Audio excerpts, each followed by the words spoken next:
Welcome to the 98% podcast, where we hear real stories from real people. And I'm here with Danny Cubas. So, Danny, tell us a little bit about yourself. Hi, Ricky. I'm Danny Cubas. I'm a 42-year-old father from Chicago. I claim dual citizenship in New York City, though. I spent 12 years of my life in New York. But yeah, that's basically my story. I grew up in Chicago. Huge fan of the city. Everything from architecture, history, sports. My story, which we'll probably get into in this conversation later, is, I had maybe a typical upbringing for a Chicago kid, maybe not. Have been able to kind of come out of some circumstances to kind of find my way in the world and find myself in a really just good place in my life. And so, yeah, I guess we can unpack some of that in this conversation. Of course we will. Okay, so how do you know me, Danny? So, Ricky, I know you from work. So you and I worked together for about 2 years. And you were someone on the team that was just like a model citizen, just really showed the potential of the work that we could do. And just, you and I established some really good rapport. And I think you kind of set the benchmark in a lot of ways for the type of work that we did. So appreciate always talking to you. And obviously now, we're kind of in different places in our lives. But always happy and willing to connect with you and talk to you. And I know we'll support each other however we need to in the future. But just happy to be here talking to you. Yeah, I remember them bringing me onto the team because I remember reaching out and just being like, hey, let's just have an informal touch base. Let's just see, tell me about yourself, Danny. We started talking. I remember we actually had quite a bit in common because we got down I remember the realm of music and the creativity and all that stuff. And I just thought that was a fun conversation. So I like that. Yeah. The music thing, we did have that in common. What I think, if I remember correctly, what I discussed with you is, I personally spent some time in the music industry, for about 6 to 8 years. I was doing like street teaming, artist management, tour management, that kind of stuff. Did about 4 laps in North America as like a tour manager and insert other roles, right? I sold merch and anything that you see happening at a concert. I did all the jobs. And so did that. But even before that, my dad, actually, he was a musician, in the 60s and 70s. And so all through my life, there was just been music and like that energy and that culture around. So yeah, and you have that in common, just the music background. That's awesome. So how this worked, Danny? So I sent you the questions ahead of time. So I'm just going to go through them. And the goal is just to share your story and hopefully the audience can connect and relate with you. So we'll start at the beginning. So what was it like growing up for you? Yeah. So good. The short answer is good. And I'll unpack it. So, like I mentioned before, I was born in Chicago in 1982, kind of an old man. No offense to anyone older than me who's watching this, but, I've, born and raised in Chicago. So I was born in Humboldt Park, kind of in the north side of the city. My parents, my dad was a Cuban immigrant. He came over from Cuba in 1966, went to Miami, ended up in New Jersey and New York. And that's where his music life happened. His wife, my mom, is from Puerto Rico. And she came to the States, when she was about 11. And she started high school and dropped out the first year, cause my grandmother was a father, but wow, can we bring this back? So my mom, she came to the States when she was 11 years old from Puerto Rico. And my grandmother was a mother of 4, kind of a single mom. And so my mom had to drop out of school freshman year in high school and to work to help pay some bills. And so neither of my parents were particularly well educated or cultured or, got to travel or do anything like that. They were just kind of some blue collar, just working. My brother happened, and then I was a surprise a year later, 14 months. And even with the little that they had, they kind of were able to provide a really good life for my brother and I. We ended up moving to the south side of Chicago, the southwest side. And just had a typical upbringing as far as I knew. Went to Chicago public schools, made it out of a good neighborhood, but there were, it was rough in moments. By the time I was done with my freshman year in high school, I had gone to 4 funerals of classmates that either were in the wrong place at the wrong time or just were caught up in the wrong crowd. And so yeah, a lot of the perspective that I have in my life today comes from, like, most people in my neighborhood didn't get out and didn't get to do a lot of the things that I've gotten to do in my life. And so, even though throughout life there's always like highs and lows and things that are bumpy, I always come from a place of gratitude, because like it could have been worse. Things could be worse. But so that was my upbringing. Just I had my older brother, and I just like coming up in the city. I was pretty well behaved. I was the good kid, never got in trouble. In high school, like, peer pressure, kids start experimenting with alcohol and substances, and I was always like the good kid that never did anything. Like, I literally didn't have my first drink until I was 21. Where do we go from here? So that was basically me growing up. Yeah, no, for sure. It's funny. So you didn't drink till you were 21. I still haven't drank alcohol yet. Crazy. What? Wait, did you know that? Did I ever tell you that? No. No. And actually, Okay. now, like the last few seconds, I've been thinking back to all the times we had gone to like work dinners or other things. And I was like, I actually cannot recall you ever having a drink. That makes sense. That tracks. Yeah. Yep. That was, I would do soda instead of, like, that's my cheat meal. I'm going to have some soda. So yeah, it was funny.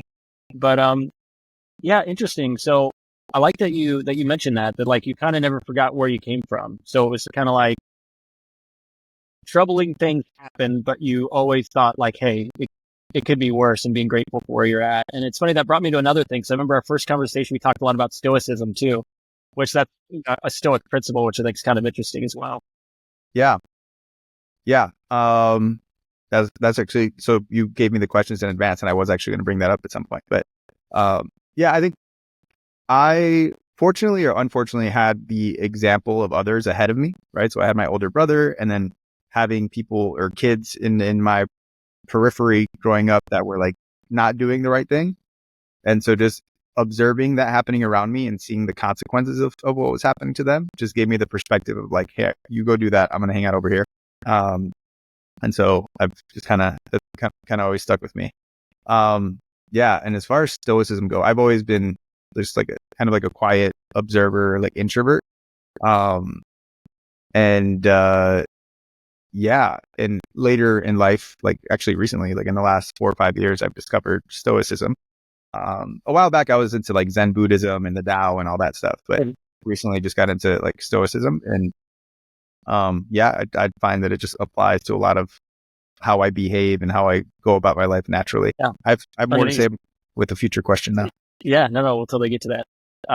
It's funny that you say that. So I wouldn't classify myself as an introvert, but I do classify myself as an observer as well. Because what's interesting is I felt the same way. Like I felt like growing up as, in high school or whatever, like that's honestly one reason why I didn't drink, was because I felt like I was observing people getting drunk or all this stuff. And I'm like, why would I want to do that? Like, it's just like constant observation. And it's interesting to kind of find like a similar thing there, which is really cool. Okay. So, this is kind of off topic, but you said you had you talked about your childhood a little bit, but I would love to know, like, what was one of your favorite memories growing up? Favorite memories. It's the first, like, I don't want to say the first thing that came to my mind, because it's actually not like a very positive thing.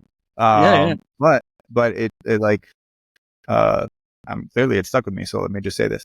Yeah. So when I was 13 years old, I was given a bike. It was my one gift was a bicycle. The rule around this bike was I'm allowed to ride it on our block, corner to corner, on the sidewalk, and nowhere else. Because again, like, there were, not the worst neighborhood in the city, but not the best neighborhood in the city. And my parents were really keen on just keeping us close and within sight. And so that was the rule. Like, I could ride my bike, but I had to stay on our block and not disappear and go anywhere where my parents didn't have line of sight to me, which at the time I thought was like super extra. And one day I'm riding the bike and I get to the corner and I look down the street and I see some friends, like 3 or 4 friends standing on a corner, like 2 or 3 blocks away. And I look around, my parents, nobody sees me, nobody's looking. I was like, I'm just going to ride over there for a couple of minutes and say hi to my friends. Ride over and we're just talking. And all of a sudden my friends are like, is that your dad over there? And I was like, I look up and my dad's standing on our corner looking in my general direction. I was like, gotta go, guys. And I get back to ride with the bike back to my dad. And he proceeds to discipline me publicly. And won't get into detail what that looked like. Yeah. But yeah, just like right there on the spot. Like, I told you not to go off the block. And again, at the time, it was like low key traumatic, embarrassing, like all the things. But then fast forward, right? Like I already mentioned, like I got out. Like I had friends who were murdered, who were paralyzed, who had things happen to them in that space. And it's because of that, like, strict, disciplinary energy that my parents lived with, that I made it out. And so at the time I thought it was really bad. And like, this is a lot, mom and dad, but I'm out. And I've gotten to do, I've traveled so many fun places. I've gotten experiences career wise. I've gotten to do some things that like a lot of people in my neighborhood would never dream of doing. I lived in New York for 6 years in an apartment on the Upper East Side on the 33rd floor overlooking the East River. And it's like, I'm like, how did I get here? And it's because, not solely because of that, but like the way my parents created kind of like this bubble of protection around me and my brother, it created an opportunity for me to go do something. So yeah, I guess that answers the question. But yeah, it's not really like a happy memory, but it's just like the first thing that comes to mind. Yeah. Well, it's fascinating because it's like, because I've, like things like that happen to people sometimes. And I don't think people can see the silver lining or be grateful for actually what it was like in hindsight. I think that's actually a really neat perspective of just thinking that it was harsh, potentially traumatic and, kind of embarrassing, but at the same time, like knowing where they're coming from and realizing actually what it might have done for you. And honestly, who knows? You may be different now, right? Like if something like that didn't happen, which is wild to think about, but yeah, that's a really healthy perspective.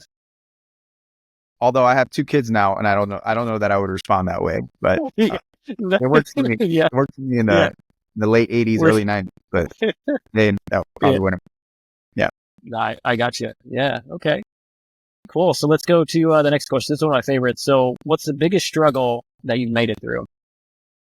The biggest struggle that I made it through. I mean, I've already probably mentioned a couple, but I think as I like zoom out and just think about my life, like some of the most challenging things that I've struggled through is mourning relationships.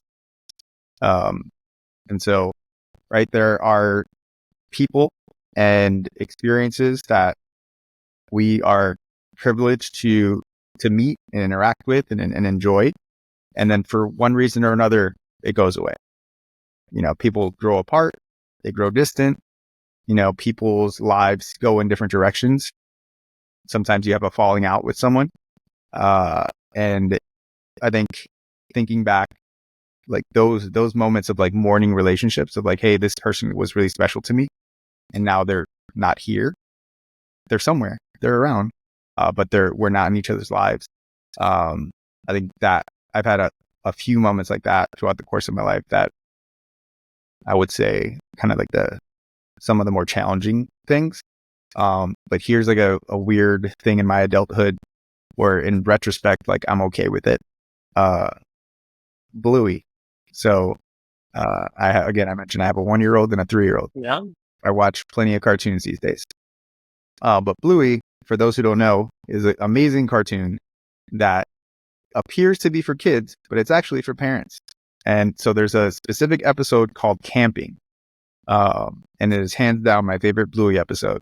I'm not going to spoil it, but it touches on that theme of someone coming into your life, you having a great time with them, and they leave. And it just talks through like how to cope and how to appreciate that it happened. And then at the very end, there's like a happy ending. Do recommend, I'm not going to spoil it, Bluey. Just if you have Disney Plus, go to Bluey. I think it's season 1. Episode is called Camping. But yeah. So just like people leaving is kind of a thing which everybody goes through. Yeah. So first of all, Bluey's awesome. So I'm in the same boat. Rachel loves it. All adults resonate with it. It seems like I talk to so many people all the time, and everybody loves Bluey. It's pretty crazy and remarkable that they have a cartoon like that really not only like is geared for adults and kids, but like it's actually good. Like it's actually really like it's educational. It's informative, right? To actually learn through a kid show like that. It's wild. Yeah, it's super hilarious too. Yeah. It's funny that you talked about that too with your struggle. So it's funny. So for me, when I think about my struggle, mine has always been kind of like the same thing. It's always been, I feel like most things roll off my back. I don't really care. Like everything's like always good. But when it comes to, relationships, like I've always had definitely like a little stumble there too, I'd say. Like I think when I reflect on some of my biggest struggles, it's always been something like that. It's either been, divorce, breakup, whatever. And that's just, I don't feel like I cope well in those situations. Right. And it's interesting. It's funny how that can impact you differently than other types of loss sometimes, depending on who you are. Right. So everybody goes through it, but I think also everybody experiences it a little different as well. Yeah. Yep. Yeah. And again, that experience isn't unique to me, but I would say, in just zooming out and just looking at the overarching themes in my life, that probably would be, I've had some moments like that have been probably the more challenging parts of my life. Yeah. Well, what's something that you're currently going through that's positive, or you could say negative if you want? Yeah. So I got 2, or I Okay. got one for each column. Positive, right now I'm feeling really accomplished. So I skipped this part of my story earlier, but in my young adult life, I became a marathoner. I was challenged to run a marathon, and I've run now 17 marathons in 15 years. And the part that I'm kind of on a high about right now is I, for the first time, have done back-to-back marathons. I did 3 world majors in 5 weeks. So I did Berlin. Nice. Did Berlin at the end of September, Chicago the second week of October, and just a few days ago, I completed New York City. Yeah, and so really, really excited about that. One of my life goals is to get the 6-star medal. So for those who don't know, there's 6 world marathon majors, actually now 7. But there have been 6 world marathon major marathons. And if you run all 6, you become a 6-star medalist, and you get like this huge medal that represents the 6 cities. But actually the day I got my 3rd star, which was New York, they announced that Sydney is now the 7th world major. So now it's going to go to 7 stars. So another one, and like they keep moving the goalpost on me.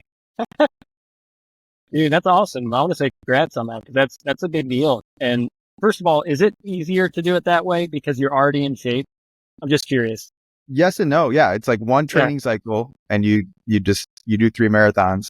Yeah, I guess it's easier. It didn't take me 3 years to do that. But it just it takes a toll. It's just like the rest and recovery in between. Yeah, that part is challenging, especially like I'm getting up there in years, so like my body doesn't bounce back as fast as it used to. But yeah, I do recommend, if you're able to, if you have the means to knock out 3 races and travel like that, like go ahead. I'm having a great time. I still need to complete maybe a half marathon first. So, but dude, the energy is it's infectious. I remember going to Chicago Marathon, and every time I was there, I was like, okay, I want to run a marathon. It's like I never even really thought about it ever, but it's like when I go there, I'm like, okay, this would be awesome.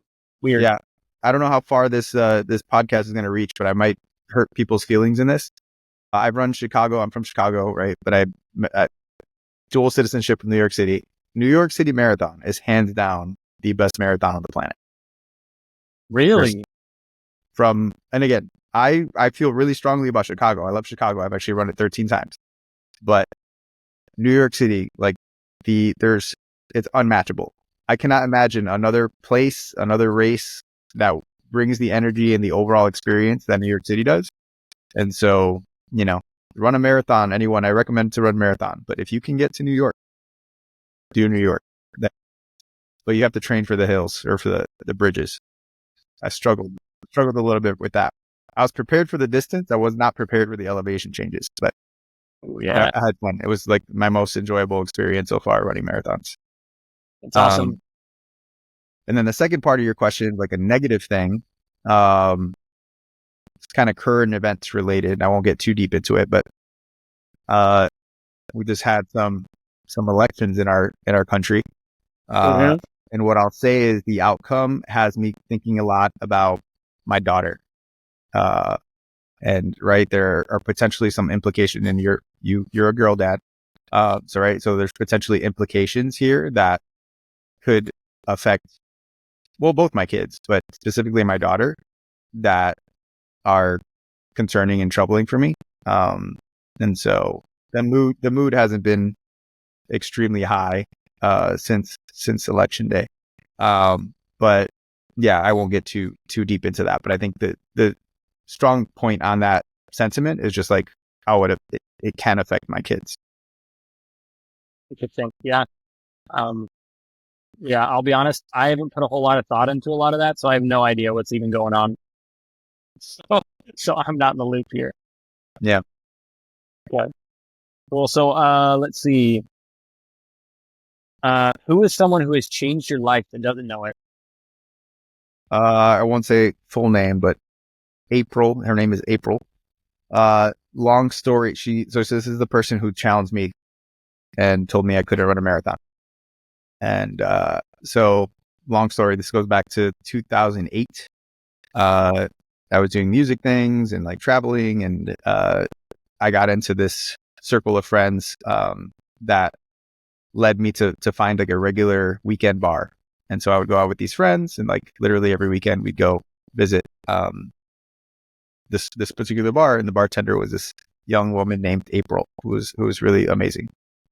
April runs Chicago Marathon, and then spends the next several weeks every time she sees me bragging about how she ran a marathon, and then ultimately getting to challenging me and telling me that, Danny, no way, no how you can ever run a marathon. You don't have it in you. You can't do it. And I said that. And so, like I mentioned, I've run 17 now, but just starting on that marathon journey, like literally changed everything.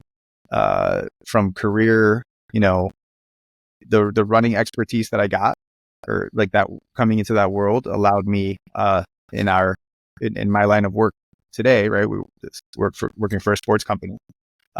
Just gave me some special expertise that created opportunities for me, to grow with the brand, which led me to have some leadership opportunities,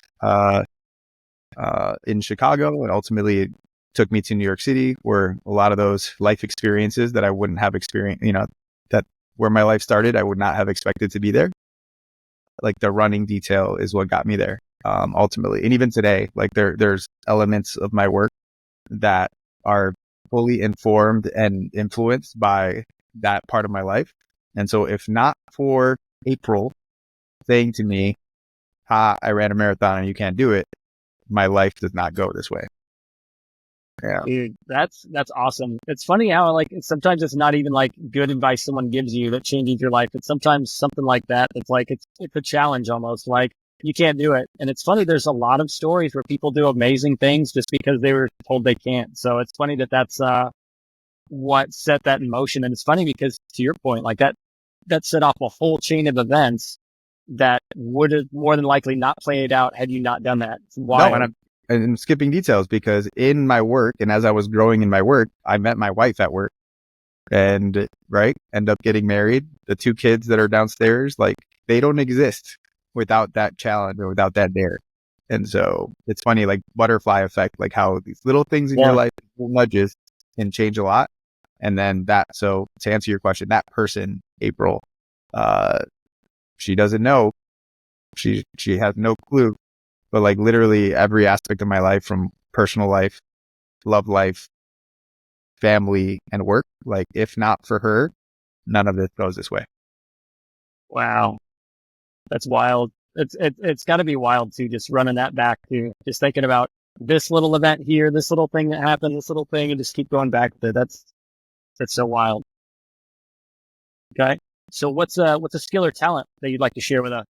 Skill or talent? Another thing we already kind of touched on. Yeah, I'm not very talented. I'm not a singer. I don't play any instruments. I listening and observing is kind of like my superpower. And so, right. So like, I'm forgetting the philosopher who said it, but it's like, you have two ears and one mouth. You have two eyes and one mouth. And like, I'm really good at listening. So when it comes to just people, I try to make a deliberate effort to listen more than I speak, and seek to understand people's like motivations, desires, and like try to understand where I can add value. And yeah, so there's that. And so that comes a little bit from, again, that stillness, that Zen, kind of the Tao mentality. And then at the end of the day, Stoicism. Right. And so Ryan Holiday is someone you and I have discussed, and who is like a modern day, I guess, Stoic. He speaks on behalf of all the, famous Stoics over time, but like he's kind of the guy today. And yeah, so I think navigating life in such a way where you don't really put too much stake in what's happening externally. It's not what happens to you, it's how you respond to it. Yeah, I think my superpower is and always has been just like be still, let the things happen around you, and then make a determination on how you want to move forward in the way that best serves myself, my community, my family, whatever, my work, right? So I guess that's my superpower. Like things happen, things blow up, there's curveballs that happen in life. You can't control those things, but again, you control how you respond. And so I think that's a superpower that I have. I like that. Yeah, it's all about perception, right? It's wild. So what is your favorite Ryan Holiday book? I've been meaning to ask. Oh, you put me on the spot here. What was the one we talked about right around the time we met? Was Obstacle is the Way. Yeah, Obstacle is the Way. I love that one. That's still my favorite too. Yeah. Yeah. And again, it's basically that, what I just said. It's basically, right? Yeah. Whatever the obstacle it is like, you can't control what has been put in front of you, but you can, the way around it is through that obstacle and that challenge. And so, yeah, again, big fan of that. And sometimes these things find you when like books and different people and circles and individual, right? Like you and I crossed paths and talked about this like super organically. And it was like around that time that I even discovered Stoicism. But yeah, anyway. Yeah, that's the book. So do recommend for those watching. Hey, I'll put it in the comments or something because, anytime I talk to anybody about books, that's like one of the ones that always comes up because I think that book in particular was probably the book that probably changed my life more than anything when I read it at the time because it was exactly what I needed for the moment I was in to read that and just totally shift your perspective. So yeah, it's wild. What are you learning about currently that you could teach us? I'm fighting to give an answer that isn't related to children's books because I'm learning a lot with these kids and these they're all their fun books. But no, something that I've always, it's not something that's new that I'm just now learning. It's something that I've been interested in, have studied for a while. Like I'm into just history.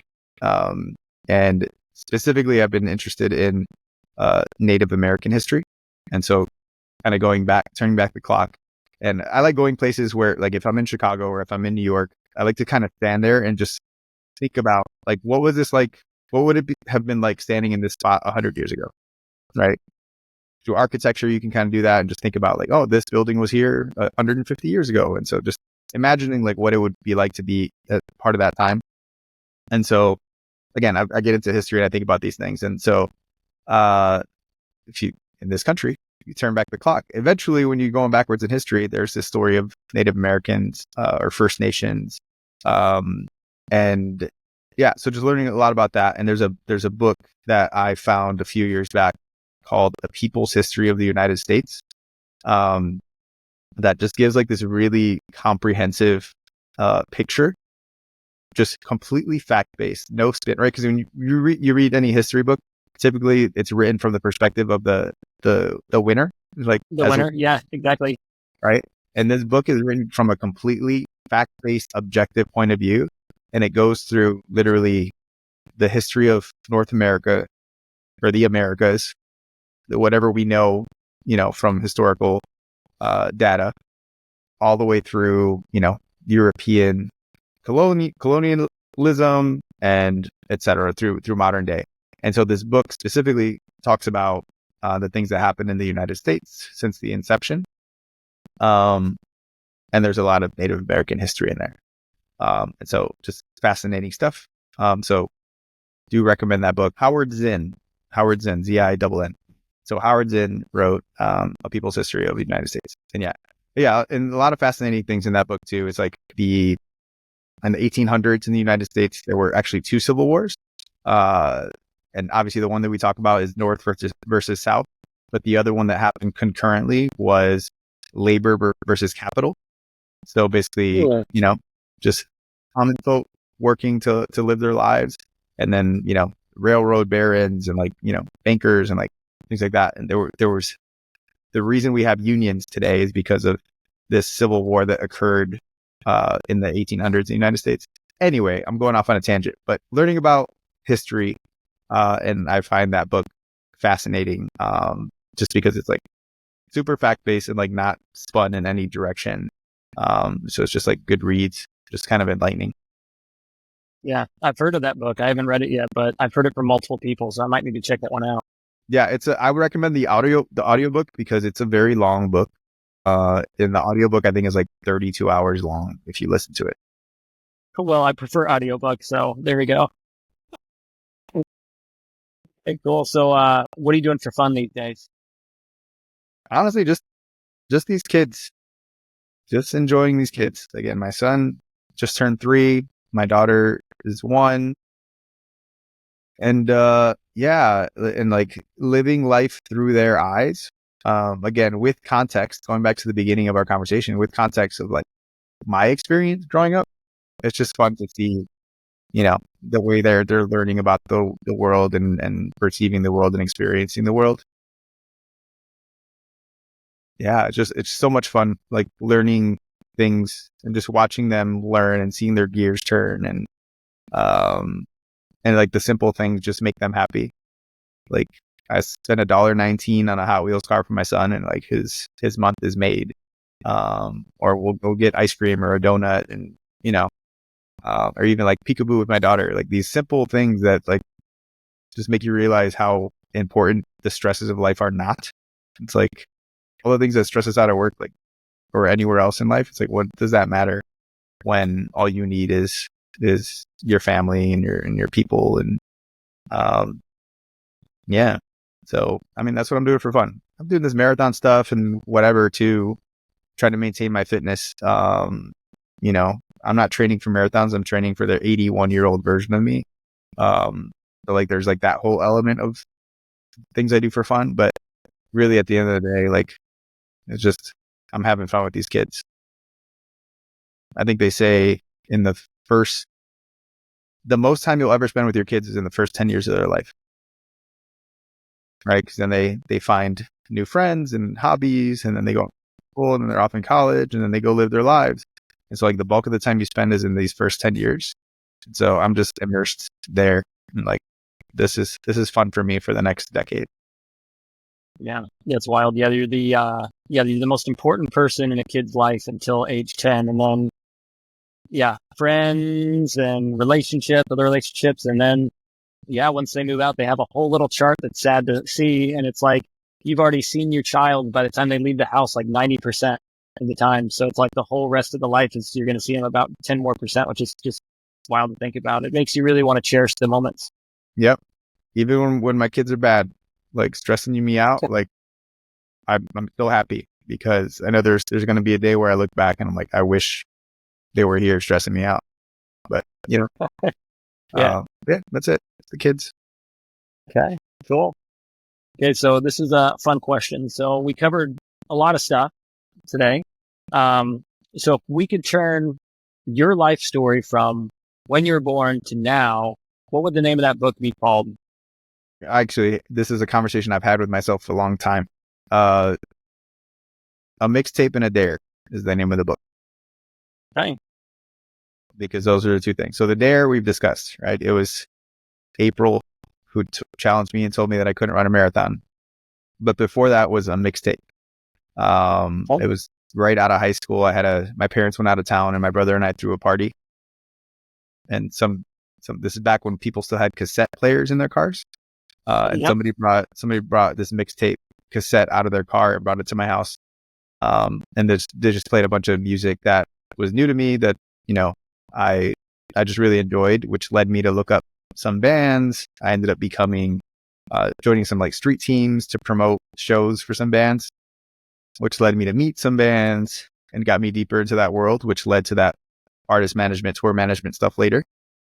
But if not for that Mixtape being brought into my house for that house party, that part doesn't happen. And then I don't meet that bartender who dared me to run a marathon. Right. So the whole story of my life can really, if I really thought back, it's about the Mixtape and the Dare. And since then, I could probably add some things later. But if not for those two moments, like, I don't know where I end up. I don't know how the story goes. If not. Right. And it's so silly. Like, who even invited that person to my house? And they brought a Mixtape. Yep. Which led to these things, which led me to this person who dared me to run a marathon. And there goes my life. But remove those two things, it's a different person's story. I don't know. Yeah. Well, that's cool. I mean, Mixtape and it's a cool title too.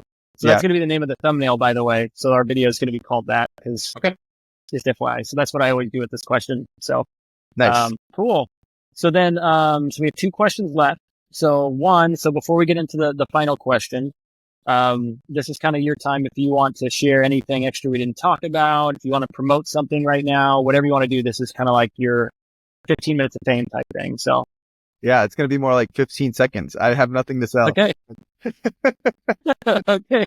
No, I mean, I used to be really active in social media and stuff, but at this point, like, I'm more of an observer of the world.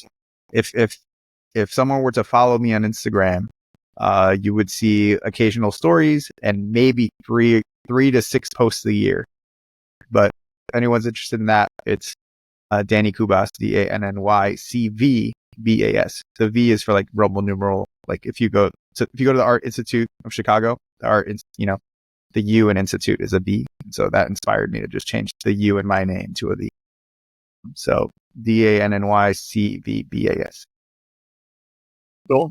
Anything else, or is that it? That's it. Oh man, that was fast. I feel like that was disappointing. I apologize, but yeah, so I got nothing to sell here. Not at all.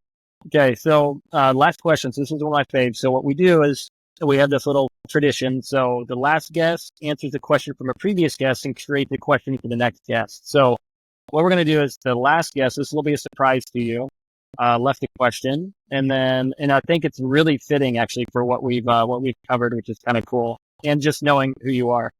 So this question is, if you could have lunch with one historical figure, who would it be and why? Thought of this. Nikola Tesla. Okay. Why? Random. Yeah. So Tesla, for those who don't know, he invented alternating current. He was an active scientist back in like the late 1800s into the early 1900s. He was Thomas Edison's rival. So Thomas Edison had developed direct current, which was the go-to at the time, but not the most effective form of delivering energy or electricity. And then Tesla came up with alternating current, which fast forward to today is what everybody uses. So he won. But there were forget what it's called. I'm pretty sure it was like the electricity war or the power war. There's several books talking about their rivalry. But yeah, he was like a super eclectic guy, just like really weird, but super smart. Like think of like any world leader or like pop culture figure, artists, writers, like presidents, like different people just like were in his periphery.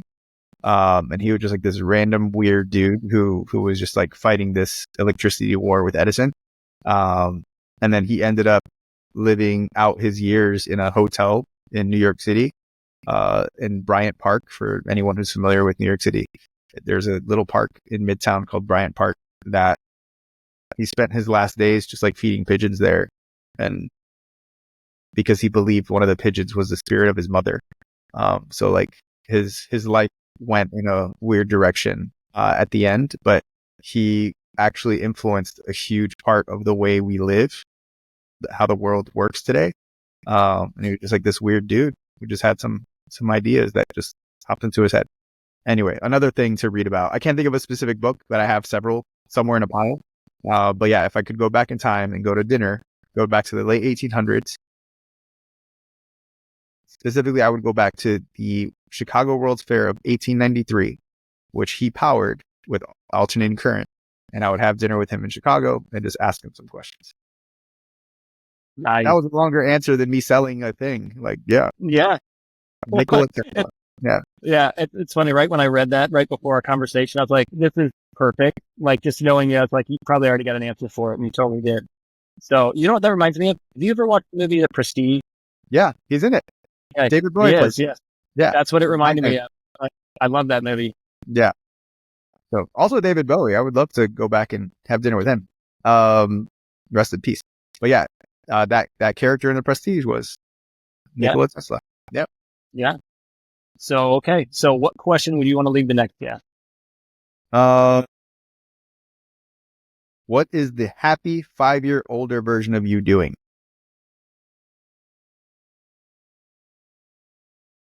You say happy or happier? Happy. Just Okay. the happy, right? Because when people, and the reason I asked that question is because that's a question I wish someone had asked me early on. Like if I could go back in time and talk to my 18-year-old self, I would ask myself that question. Like, what is the happy 5-year older version of you? And then at 23 years old, I would ask myself, what is the happy 5-year older version of you doing? Right. And the happy detail is important, right? Because when you think about your future, you think about work and title and money and all that stuff, but are you really considering what makes you happy? And so I think just that's a question I pose a lot to people, because it's a question that I wish someone had asked me early on.